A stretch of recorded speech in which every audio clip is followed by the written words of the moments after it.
हरे कृष्णा, राधे राधे। एक माँ के हृदय की करुण पुकार, उन्मादनी यशोदा। प्रसंग है शरद।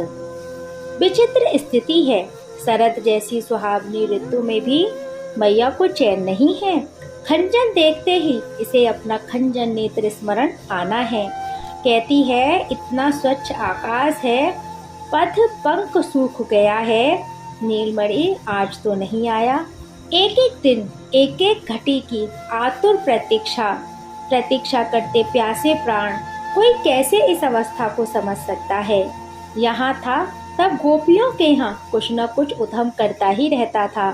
मैया मस्तक पकड़कर बैठी रोती हैं। अब इस अभाग्नि यशोदा को कोई किस बात का उल्हाना देने आवेगी। बहुत खींचती थी उस पर, अब अपने फूटे कपाल पर बैठी खींचती रहीं। वह बहुत संकोची है, अपनों के बीच में ही खुल पाता है। मैया का मन मथित होता रहता है। मथुरा में मन मारे बैठा रहता होगा, वहाँ किसी से खुलकर बोल भी नहीं सकेगा।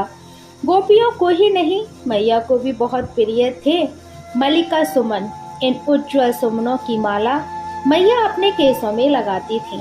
अब तो ब्रिज में कोई नववधू भी सुमन श्रृंगार नहीं करती। शरद में मल्लिका फूलती है, ऐसी फूलती है कि उसमें जितने पुष्प भर जाते हैं, रात्रि में तारक भरे गगन की मानो स्पर्धा करती हैं। आंगन में लगी मल्लिका के सुमन झड़ते रहते हैं। अब कोई चार पुष्प भी इस लतिका के चुनती नहीं है। नीलमणि अपनी नन्ही अंजलि भर पुष्प लाता था और मेरे केसों में उलझाने लगता था। मैया कभी लतिका के समीप जा खड़ी होती हैं। वह मेरी बेणी में लगी माला से कभी 2 पुष्प निकालकर अपने केसों में लगाता था। तू अब किसके लिए इतनी पुष्पित होती है? मैया लतिका से ही पूछने लगती हैं। मैं किसको आगे बैठाकर तेरे पुष्पों से उसका केस सजाऊं? नीलमणि आता होगा। मैया कभी स्वयं पुष्प चयन करने लगती हैं और कभी मल्लिका के नीचे वही कोने में बैठी एक टक घूरती रहती हैं उस लता की ओर। वह चला गया तो कोई अकेला भ्रमर भी इतने सारे मादक सुरभि भर पुष्पों पर भटक कर नहीं आता। वह था तो भ्रमरों के झुंड उसके आसपास गूंजते मंडराते थे। नीलमणि आता होगा।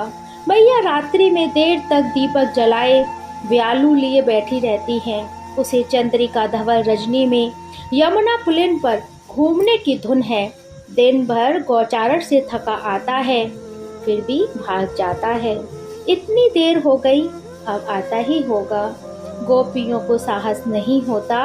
ब्रजेश्वर किसी प्रकार समझाते हैं, शाम आवेगा ही, किंतु मथुरा से रात्रि में तो नहीं आ सकता। अब तुम शयन कर लो।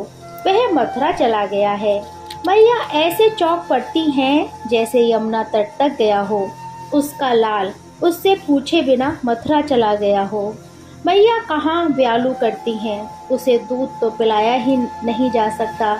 दूध पीने को कहने पर मूर्छित होकर गिरना पड़े तो क्रंदन करेंगी। यह मरी वृद्ध बुढ़िया ही तो दूध पीने को रह गई है। इसके लाल को कौन वहाँ मनुहार करके दूध पिलाता होगा। निंद्रा मैया से जैसे डर कर भागती हो। यह रात भर में ना जाने कितनी बार आंगन में आकर बैठती हैं और कितनी बार कक्ष में जाती हैं।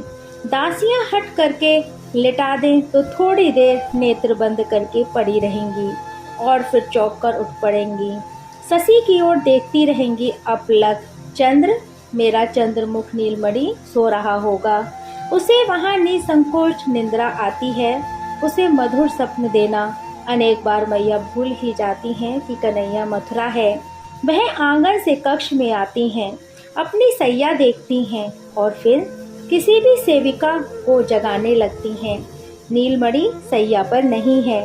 वह उठकर कहाँ चला गया?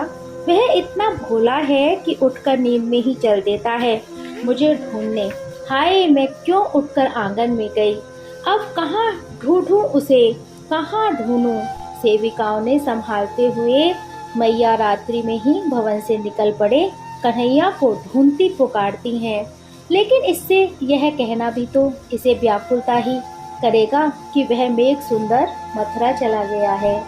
कभी सारसों की पंक्ति उड़ती देखेंगी तो उन्हीं से कहने लगेंगी, तुम लोग मथुरा जा रहे हो। मेरे नीलमणि से मिलकर कहना कि ब्रिज में सब प्रसन्न है, उसे कोई दुखद समाचार देकर खिन्न मत करना। ए मेरे सारसों, इस तरीके से माँ का उन्माद प्रतिदिन बढ़ता ही चला जाता है। एक माँ के हृदय की करुण पुकार, उन्मादनी यशोदा। इससे आगे का प्रसंग हम कल श्रवण करेंगे।